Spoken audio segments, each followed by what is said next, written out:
Hi, welcome to Kevin Alone's audiobook. Now we're going to read Think and Grow Rich by Napoleon Hill.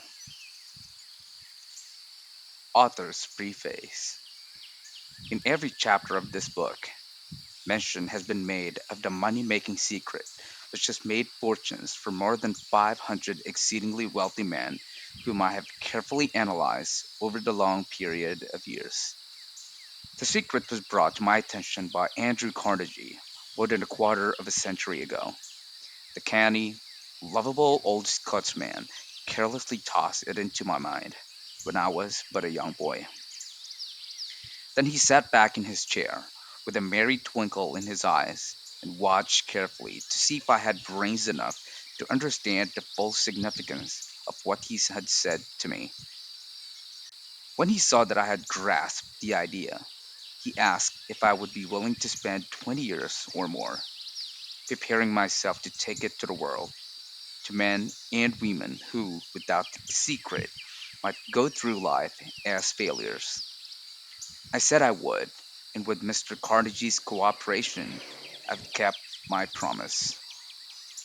This book contains the secret after having been put to a practical test by thousands of people in almost every walk of life.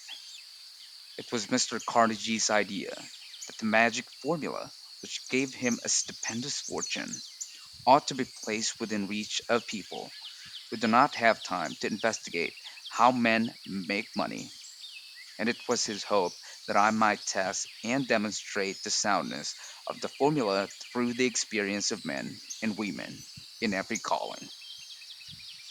He believed the formula should be taught in all public schools and colleges, and expressed the opinion that if it were properly taught, it would so revolutionize the entire educational system that the time spent in school could be reduced to less than half.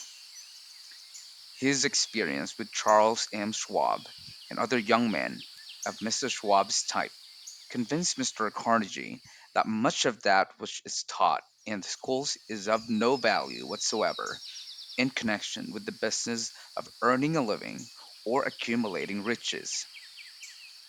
He had arrived at this decision because he had taken into his business one young man after another, many of them with but little schooling, and by coaching them in the use of this formula, developed in them rare leadership.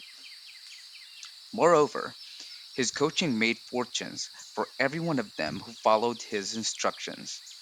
In the chapter on faith, you will read the astounding story of his instructions and the organization of the giant United States Steel Corporation as it was conceived and carried out by one of the young men through whom Mr. Carnegie proved that his formula will work for all who are ready for it.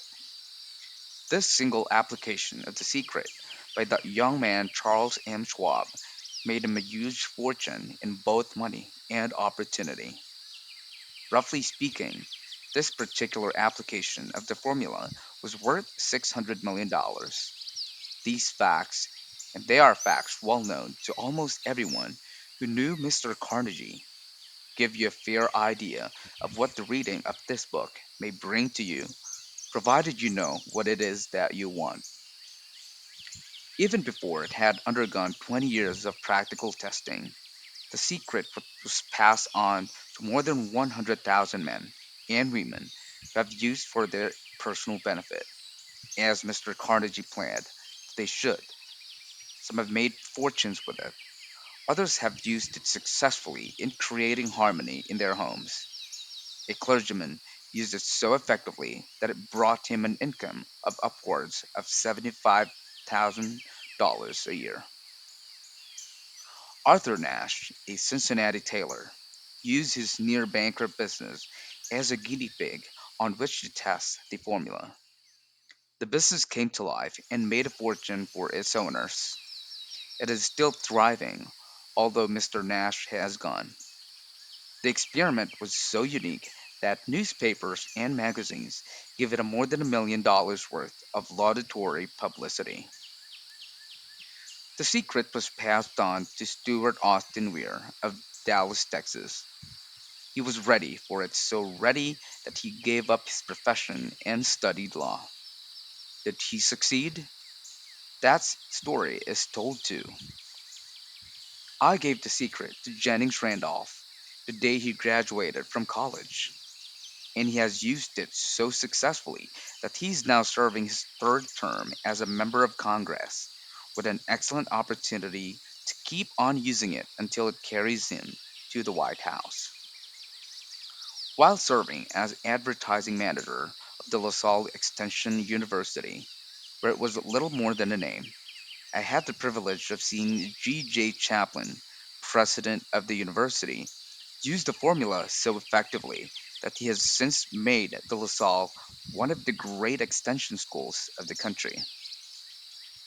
The secret to which I refer has been mentioned no fewer than 1,000 times throughout this book.